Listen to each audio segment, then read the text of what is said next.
materi-materi akidah yang sifatnya pengkabaran dari baginda Rasulullah sallallahu alaihi wasallam tentang keadaan-keadaan yang akan terjadi, keadaan-keadaan yang kita tunggu.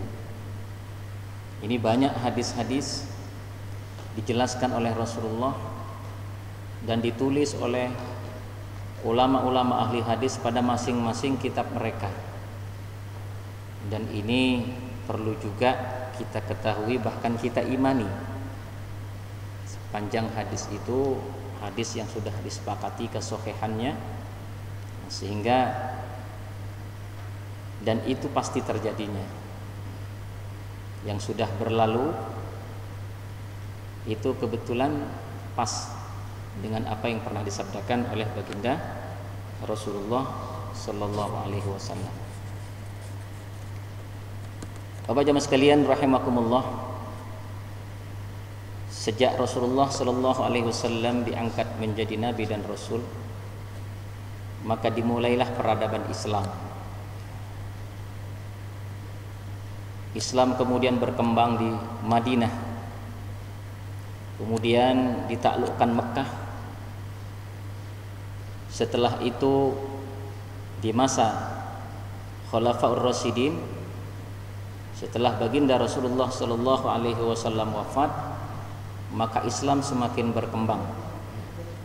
Dia masuk ke Mesir, dia masuk ke Persia, ke Syria, ke Cina, bahkan ke dataran India. Sejak saat itu dunia dikuasai oleh Islam, bahkan bahasa dunia pada saat itu adalah bahasa Arab. Bahasa dunia pada saat itu adalah bahasa Arab. Bahasa Inggris belum seperti sekarang. Kenapa? Karena semangat dakwah yang digencarkan oleh para sahabat dan penerusnya telah menjadikan dunia ini takluk di bawah telapak kaki umat Islam pada saat itu. Maka ada setelah kekhalifahan 40 tahun kemudian digantilah Ali bin Abi Thalib. Di Damaskus ada Muawiyah, Abu Sufyan, Muawiyah bin Abi Sufyan. Kemudian dikenal dengan dinasti Umayyah. Sekitar kemudian 200 tahun kemudian diganti oleh dinasti Abbasiyah. Dinasti Abbasiyah ada 3 abad, sampai sekitar tahun 500-an diganti oleh dinasti Fatimiyah. Ada dinasti Mamaluk. Kemudian pada sekitar tahun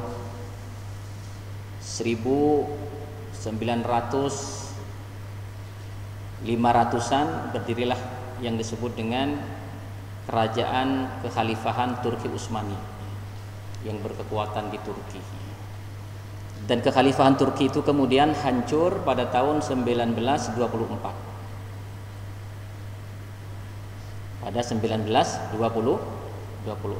Saat itulah kemudian Islam sudah tidak menampakkan giginya lagi.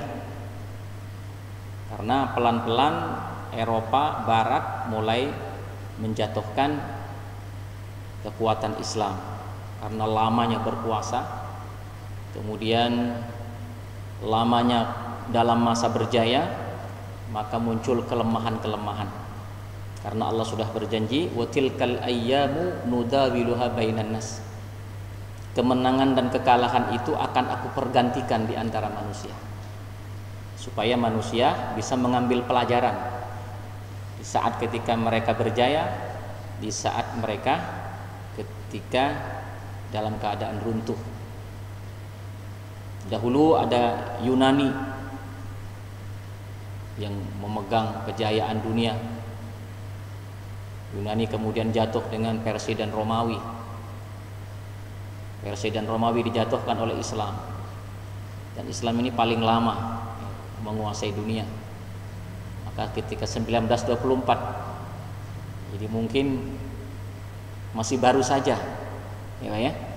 Kerajaan Islam ini kemudian digulung, muncullah kemudian yang disebut dengan raja-raja diktator, penguasa-penguasa diktator, ya. Dalam hadis disebutkan seperti itu. Walaupun demikian, nanti akan ada lagi yang disebut dengan khilafah ala minhajin nubuwah, ya, kekuatan Islam yang mengikuti manhajnya para nabi, yaitu seperti khalifah-khalifah Rasyidin sebelumnya. Nah, inilah yang ada di dalam hadis-hadis Nabi Muhammad sallallahu alaihi wasallam. Antaranya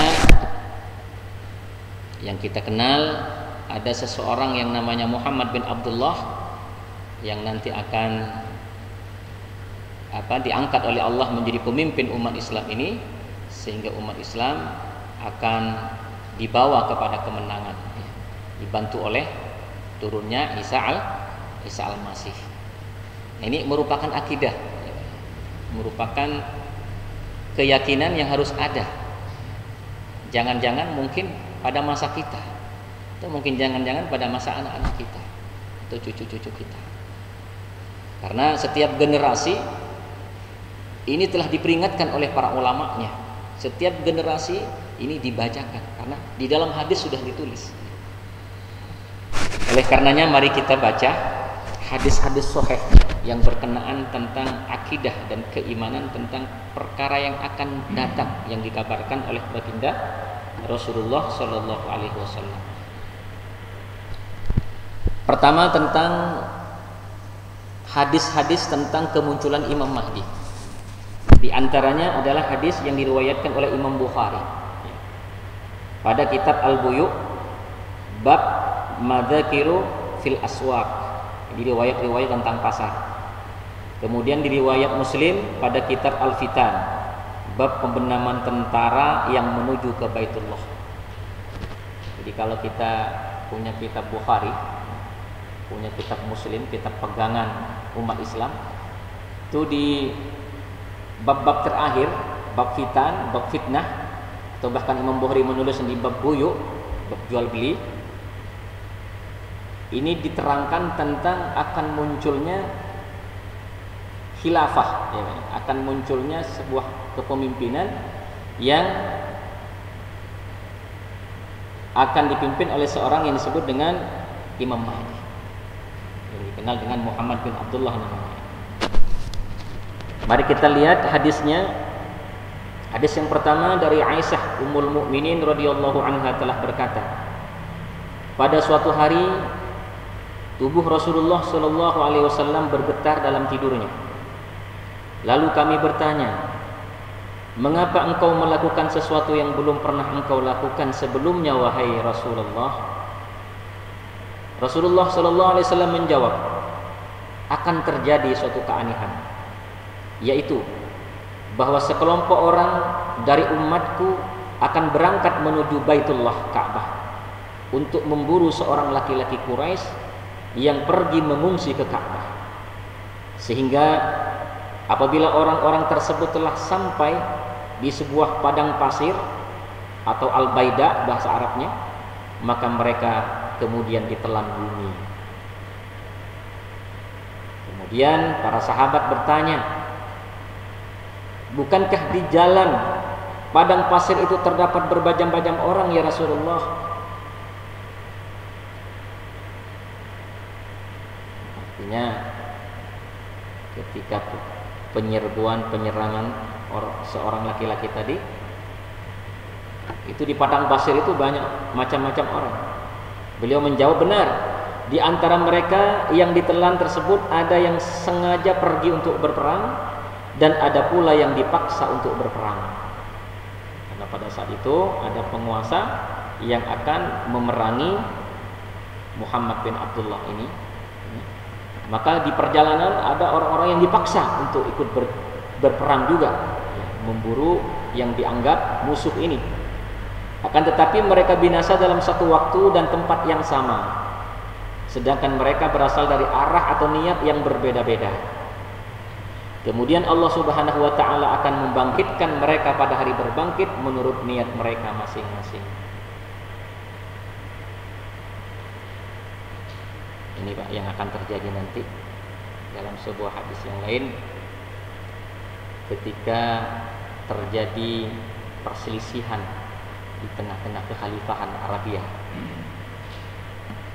Karena mungkin sekarang ini Pak yang mewakili kan kerajaan Saudi Arabia. Sebuah kerajaan itu Pak dalam sejarah nggak mungkin terus hidup. Abbasiyah hancur, Muayyah hancur, Turki Utsmani hancur. Ada masanya. Kerajaan Arab Saudi misalnya 1924 dia, bersamaan dengan jatuhnya Turki dia naik. Udah hampir 100 tahun. Ya. Pada satu saat ada ajalnya kerajaan itu. Dalam sebuah hadis nanti ada perselisihan di antara mereka yang membuat lemah, seperti Majapahit dulu ya, kemudian ini oleh Raden Patah gitu. Di antara keturunan mereka ini ada yang ingin menguasai, ada yang ingin menguasai, sehingga akhirnya ada yang menjadi raja pada saat itu, yang dimungkinkan itu yang disebut dengan As-Sufyani. Jadi ada, menurut hadis kerajaan Arab ini nanti ada yang disebut dengan raja yang bernama As-Sufyani, raja diktator, dia orang Islam tapi dia bengis kepada orang Islam. Nah, gitu. Kira-kira dia nanti yang akan menjadi penguasa As-Sufyani ini. Ini dalam banyak hadis diterangkan. Jadi ini berkurun-kurun waktu, generasi ke generasi sudah tahu siapa As-Sufyani itu. Mungkin ini dari keturunan mereka, termasuk keturunan Quraisy juga As-Sufyani. Maka ketika tadi disebutkan ada seorang laki-laki yang lari dari Madinah dalam keadaan gentingnya pemerintahan, dia langsung ada di bawah Ka'bah. Nah, disitulah kemudian dalam satu malam diislah oleh Allah bahwa kamulah yang akan memimpin umat ini, seperti diangkatnya Nabi gitu.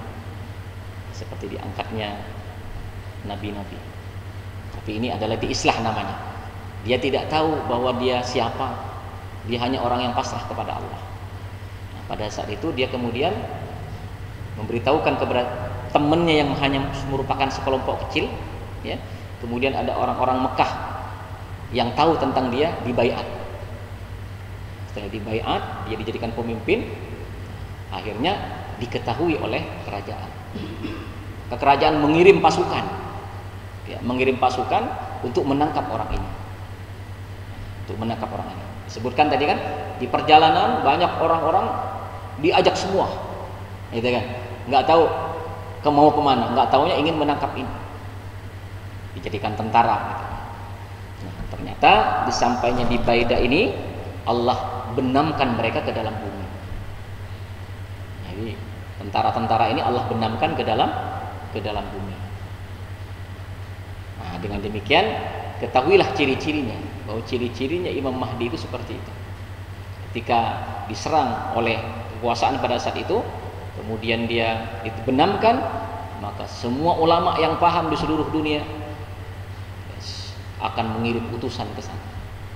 Setiap pergerakan mungkin sekarang, setiap organisasi di seluruh dunia akan membawa utusannya ke sana untuk membaiat yang disebut dengan Muhammad bin Abdullah.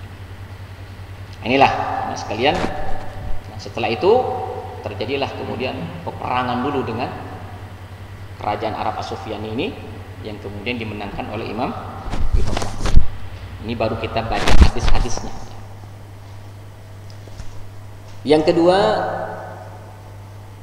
hadis kedua telah bersabda Rasulullah sallallahu alaihi wasallam, seorang laki-laki akan datang ke Baitullah. Ini hadis versi Sahih Muslim dari Ummu Salamah pada kitab Al-Fitan wa Asratus Sa'ah. Dikeluarkan oleh Nu'aim bin Hammad dari Ammar bin Al-As, di mana ia berkata, tanda kemunculan Imam Mahdi adalah apabila sebuah pasukan tentara ditelan bumi di sebuah padang pasir. Telah berkata Qurtubi dalam kitab Tadhkirah bab berita kedatangan khalifah yang akan muncul di akhir zaman bernama Al-Mahdi dan tanda-tanda kemunculannya. Ini catatan kakinya ya, bahwa tentara yang dibenamkan ini adalah tentara yang keluar menuju ke Mekah untuk memerangi Al-Mahdi. Dalam hadis Muslim ini Rasulullah bersabda, seorang laki-laki akan datang ke Baitullah, maka diutuslah satu utusan oleh penguasa, tadi disebut penguasa As-Sufyani, untuk mengejarnya. Dan ketika mereka telah sampai di suatu padang pasir, maka mereka terbenam di telan bumi. Ini hadis dari versi riwayat Muslim. Kemudian yang ketiga, hadis riwayat Imam Muslim juga dalam kitab Al-Fitan, bab huru-hara dan isyarat-isyarat kiamat, dari Hafsah Ummul Mukminin radhiyallahu anha. Telah bersabda Rasulullah sallallahu alaihi wasallam, suatu kaum yang mempunyai jumlah dan kekuatan yang tidak berarti akan kembali ke Baitullah. Lalu diutuslah oleh penguasa sekelompok tentara untuk mengejar mereka.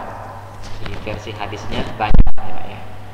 Ini hadis-hadis akidah tentang masa depan yang harus kita baca dan harus kita tahu. Mungkin kita tidak pernah mengetahui sebelumnya bahwa ini semua ada hadis yang sahih yang menjelaskannya.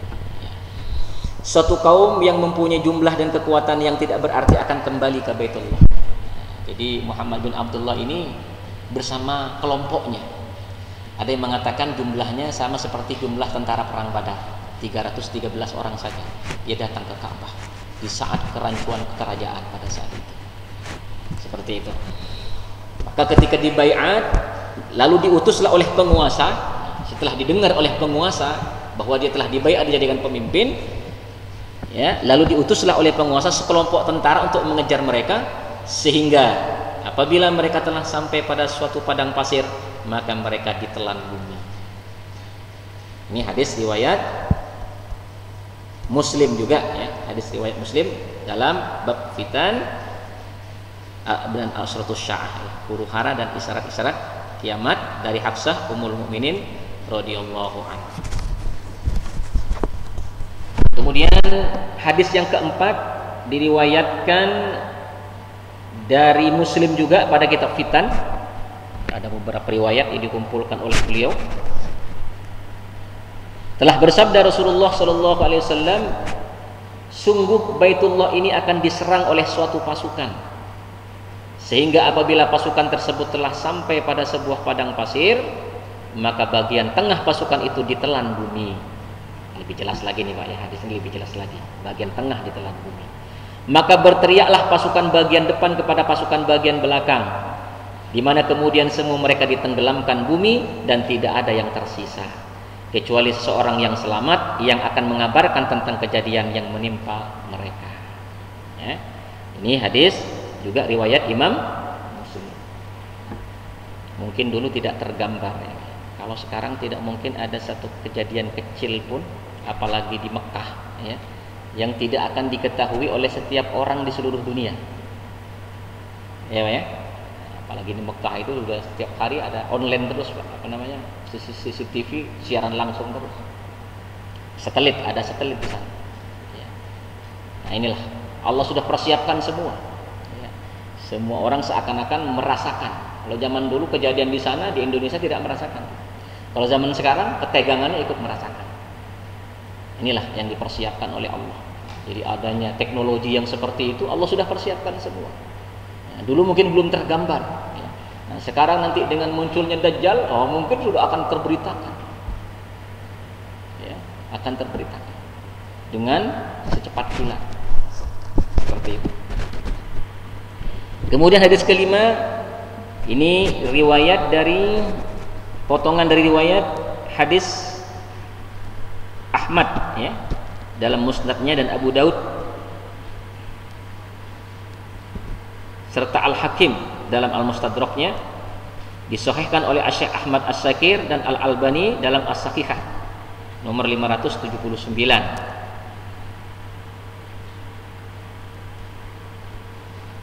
Telah bersabda Rasulullah sallallahu alaihi wasallam, akan dibaiat seorang laki-laki antara makom Ibrahim dengan sudut Ka'bah. Akan dibaiat seorang laki-laki antara makom Ibrahim dengan sudut Ka'bah. Jadi antara Hajar Aswad dan makom Ibrahim di sana nanti dibaiatnya Imam Mahdi. Jelaskan Pak ya. Jadi hadis ini sudah dibaca oleh ulama dalam ribuan tahun. Termasuk kita tidak boleh ketinggalan. Yang sudah dekat-dekat malah tidak tahu kan repot. Iya ya. Para umat-umat terdahulu telah membaca dan mengira pada zaman mereka terjadi kan. Tetapi kita ini sudah sampai ke ujung. Jangan sampai kita terlewatkan hadis ini, karena jangan-jangan ini terjadi pada generasi kita. Yang keenam, ini hadis yang diriwayatkan oleh Imam Ahmad dalam musnadnya dari Ummu Salamah. Telah bersabda Rasulullah sallallahu alaihi wasallam, suatu pasukan dari umatku akan datang dari arah negeri Syam menuju ke Baitullah Ka'bah untuk mengejar seorang laki-laki yang akan dijaga Allah dari mereka. Yang akan dijaga oleh Allah untuk mengejar seorang laki-laki yang akan dijaga Allah dari mereka. Nah, ini seterusnya tentang keterangannya bisa dibaca nanti. Saya hanya ingin membacakan hadis-hadisnya agar kita ikut seakan-akan mendengar langsung dari Rasulullah Shallallahu Alaihi Wasallam tentang keadaan yang akan terjadi pada akhir zaman. Kemudian kita lihat pada peperangan yang terjadi di zaman Imam Mahdi. Kita lihat hadis-hadisnya. Jadi di dalam banyak kitab hadis diterangkan juga tentang peperangan yang akan terjadi di akhir zaman.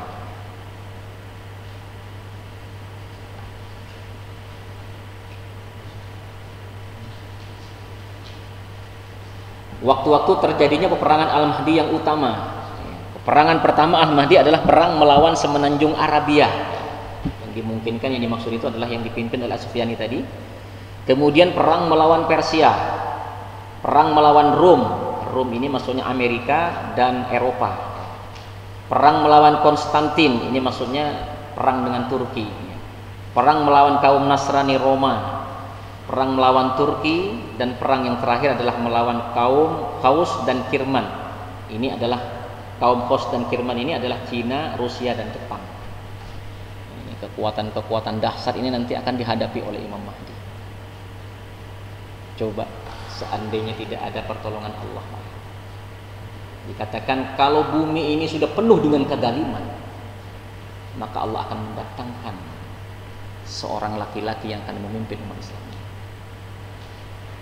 Sekarang bagaimana Pak? Kalau kita ini kan umat Islam yang jauh dari pusat pertikaian, kita mungkin nanti dalam peperangan itu hanya menyaksikan di TV saja. Karena ini ayat hadis itu turunnya di Mekah sana, ya, di Timur Tengah, sehingga keadaannya akan terasa di sana.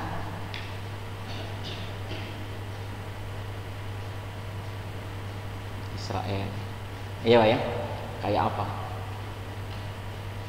mereka dengan Amerikanya, ya. Gaza, siapa yang akan menolong mereka kalau bukan Allah? Iya Pak ya. Mesir sekarang ini ingin menolongnya, diacak-acak lagi. Kan begitu Pak ya? Nah ini, maka akan ada keadilan Allah nanti. Akan ada keadilan Allah yang akan menolong mereka. Sehingga itu sudah diisyaratkan oleh hadis-hadis baginda Rasulullah Sallallahu Alaihi Wasallam.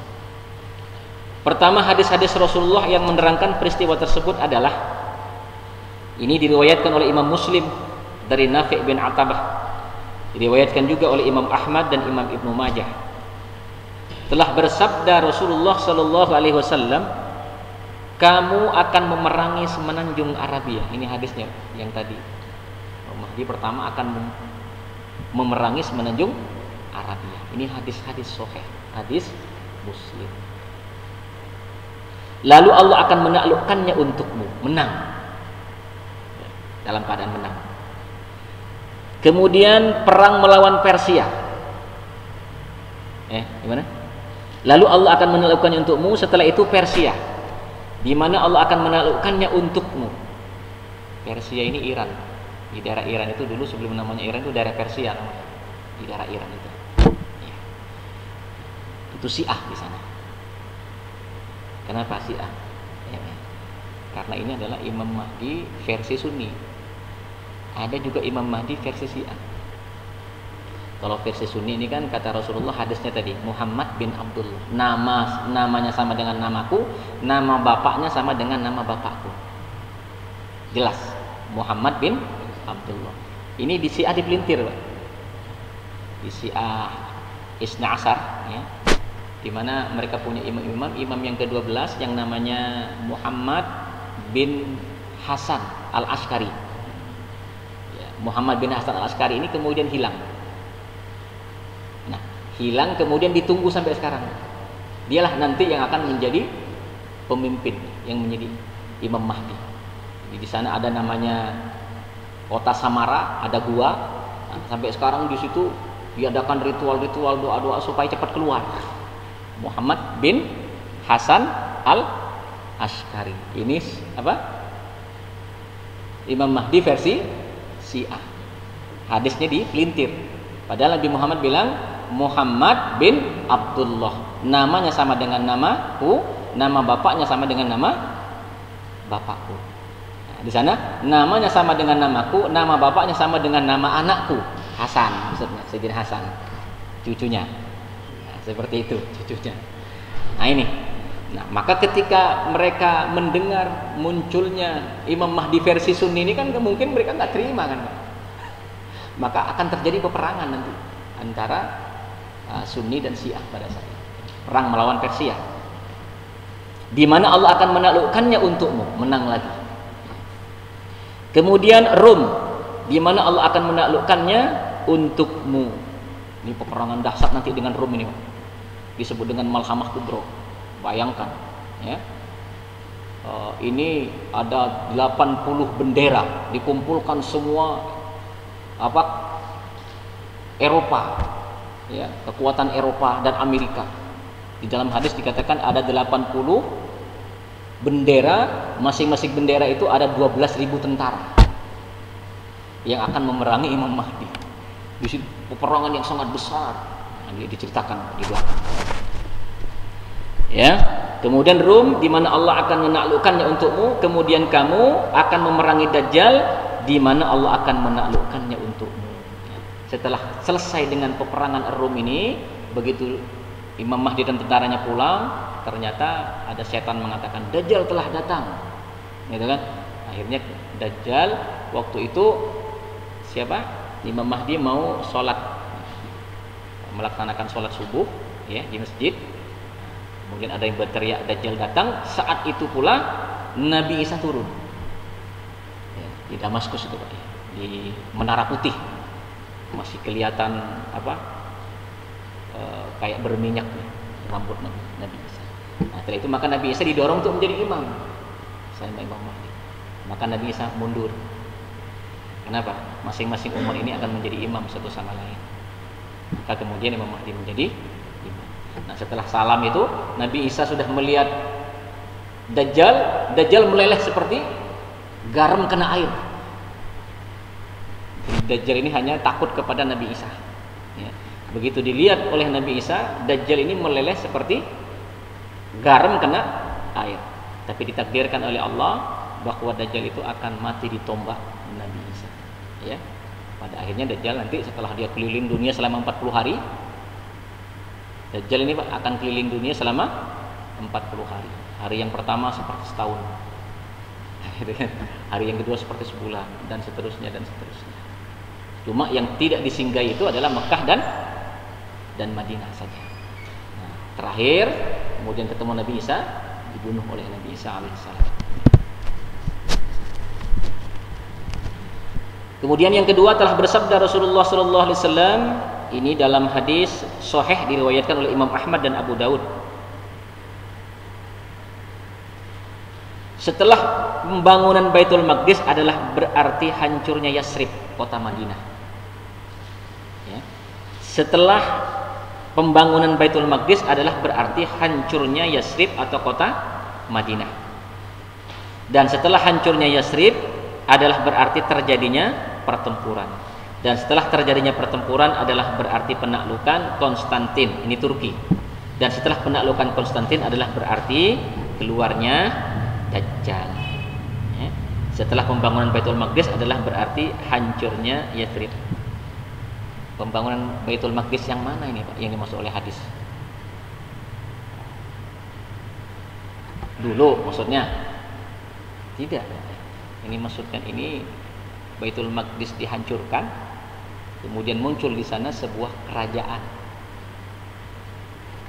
Haikal Sulaiman dibangun lagi. Ya, pada tahun berapa itu tadi? 67 ya Pak ya, 1967. Telah dikuasai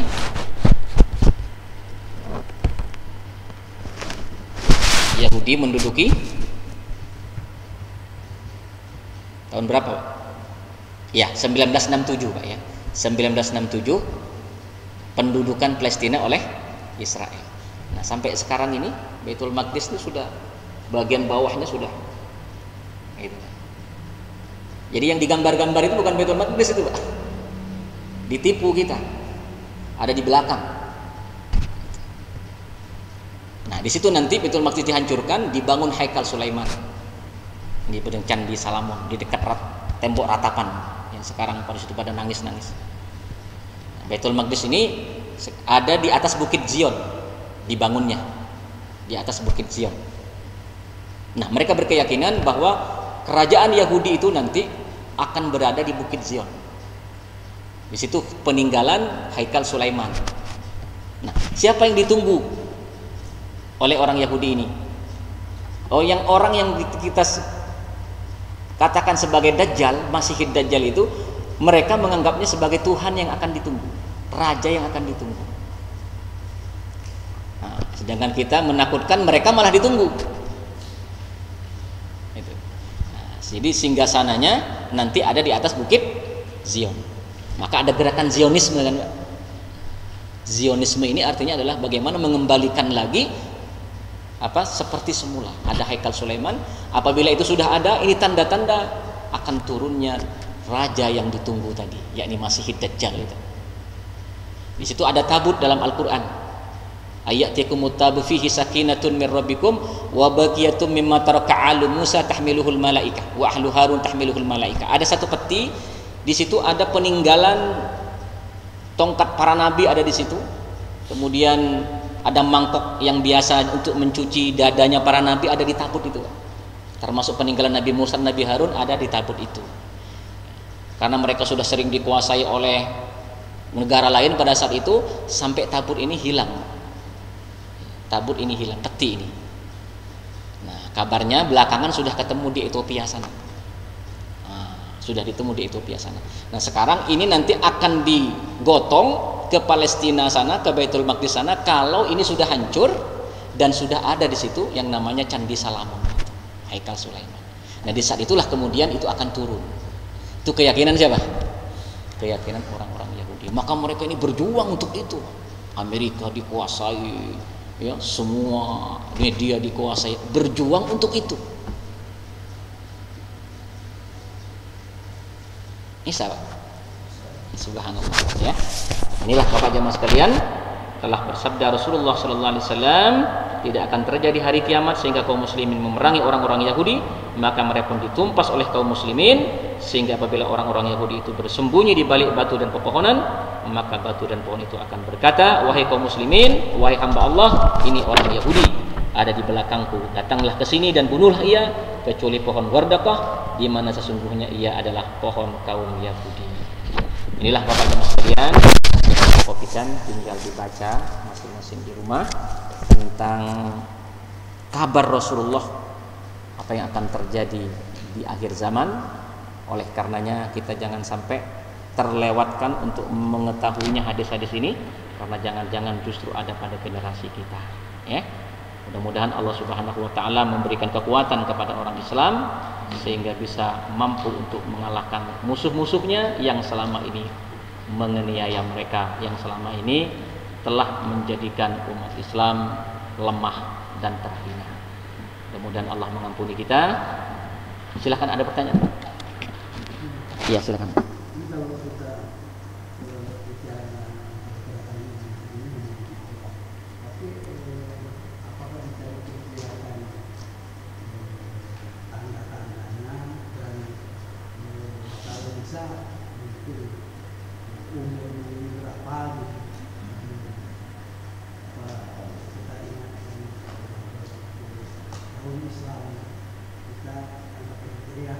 Iya. Ya ini Pak, gambarannya sekarang ini sangat nampak sekali gitu. Karena dalam kitab yang dikarang oleh Imam Suyuti tentang bahwa umur umat Islam ini tidak akan lebih dari 1500 Hijriah gitu. Tidak akan lebih dari 1500 Hijriah. Nah, ini umur umat Islam itu adalah ketika ketika matahari terbit dari barat Pak ya. Setelah matahari terbit dari barat itu, setelah itu muncul binatang bumi. Setelah muncul binatang bumi nanti akan menandai semua, bisa bicara ini. Ditandai ini kafir, ini muslim. Seluruh dunia semua ditandai kafir dan muslim. Setelah itu akan ada datang angin lembut dari arah Yaman yang akan membuat semua orang yang beriman akan meninggal dunia. Nah, itu disebut dengan umur umat Islam sampai di situ nanti Pak. Itu dalam hadis-hadis oleh Ibnu Rajab, oleh Ibnu Hajar Asqalani, kemudian oleh Imam Suyuti, itu dikatakan tidak akan lebih dari 1500 Hijriah. Jadi kejadian itu di belakang itu Pak. Subhanallah. Sekarang sudah tahun berapa? 1443. Kita lihat kenyataannya. Ya, hadis-hadis tentang diboikotnya Iran sudah. Irak ya, ada hadisnya nanti bisa dibaca. Nah, termasuk diantara diserangnya Syria. Nah, sekarang ini Syria lagi mau diserang. Nah, gitu Pak ya. Kemudian keadaan politik Timur Tengah sekarang kayak apa? Ini kan akan merucut ke sana, Pak. Semua kayak sudah mulai dicopot-copotin. Dan semua dari Rom tadi kan, Eropa. Ada buku yang belum saya beli itu. Saya kemarin jalan-jalan ke sana tentang kejadian konstelasi politik Timur Tengah dengan kedatangan Imam Mahdi. Ada judul seperti itu, menarik itu, belum saya beli itu. Nah, itu sudah diprediksi, ya, sudah diprediksi. Oleh karenanya di bawah 1500 ini Pak, ini akan terjadi. Ini menurut ijtihad ulama tentang hadis-hadis yang dibaca. Kenapa? Karena umur dunia ini Pak cuma sekitar 7000 tahun. Gitu. Masa di antara Nabi Adam sampai Nabi Musa itu ibarat malam hari. Cuman sehari semalam gambarannya. Dari Nabi Adam sampai Nabi Musa itu sekitar malam harinya. Dari Nabi Musa sampai akhir kiamat itu siang harinya. Gitu Pak, siang harinya. Umurnya umat Nabi Musa itu 1500 tahun. Dari pagi sampai zuhur. Dalam hadis Pak, di kitab ini nanti bisa kita baca. Kemudian umurnya umat Nabi Muhammad plus umurnya umat Nabi Isa itu 1500 tahun lagi. Gitu kan? Sekitar 1500 tahun lagi. Separuhnya lagi. Ya, separuhnya lagi. Gitu Pak ya. Nah, itu sebenarnya sudah lewat. Kalau ditambahkan, sedangkan kita sudah mau 1500. Gitu kan? Nah, sudah 1500. Ya, ditambah lagi 600 tahun kan? Nah, kan diibaratkan antara zuhur dan asar itu umat Nabi Musa, antara asar dan maghrib itu umat Nabi Muhammad. Jadi sekarang ibarat maghrib Pak sudah mau terbenam, gitu. Sudah mau terbenam. Subhanallah, ya kan? Nah inilah kenapa umat Islam benar-benar sekarang ini nggak bisa ngapa-ngapain. Nah ketika itu sudah penuh dengan kedoliman, umat Islam sudah benar-benar diacak-acak, maka Allah akan mengangkat sebuah pemimpin. Sebenarnya kan itu yang kita tunggu Pak. Kalau kita mungkin belum nunggu Pak, tapi kalau saudara kita di Gaza sana nunggu ini Pak. Betul tidak? Kalau kita kan seakan-akan masih pengen berenak-enak kan. Mereka bagaimana enak-enak? Pengen selamat, mereka yakin pengen jaya. Makanya di Gaza itu Pak, semua sekarang hafal Quran. Anak-anak kecil, perempuan hafal Quran, dipersiapkan. Supaya hanya takut hanya kepada Allah, mempersiapkan kematian, mempersiapkan kemenangan. Allahu Akbar. Nah kalau kita mungkin hanya nonton nanti. Allahu Akbar. Nggak tahu kalau Dajjal sampai ke sini, Pak. Nah, oleh karenanya kita harus baca ini, kita harus pelajari, sehingga anak-anak kita juga harus tahu ini. Kalau tidak, dikirain keadaan masih panjang urusan. Padahal ini adalah masa-masa di mana kita akan menghadapi musuh-musuhnya, dan selama 40 tahun nanti Pak, di kepemimpinan Imam Mahdi dan Nabi Isa itu 40 tahun. Di situ keemasan Islam kembali. Selama 40 tahun itu musuh-musuh Islam sudah. Allahu Akbar. Nah, ini yang kita tunggu. Di Palestina, di Damaskus sana termasuk puncaknya. Puncak keemasannya. Ya kita nggak ikut berperang, ya mungkin hanya menyaksikan saja. Ada lagi Pak? Wallahu a'lam bishawab. Ya, mudah-mudahan ada manfaatnya. Mari kita tutup yang kafatul majelis. Subhanakallah wa bihamdika, astaghfiruka wa atubu ilaik. Assalamualaikum warahmatullahi wabarakatuh.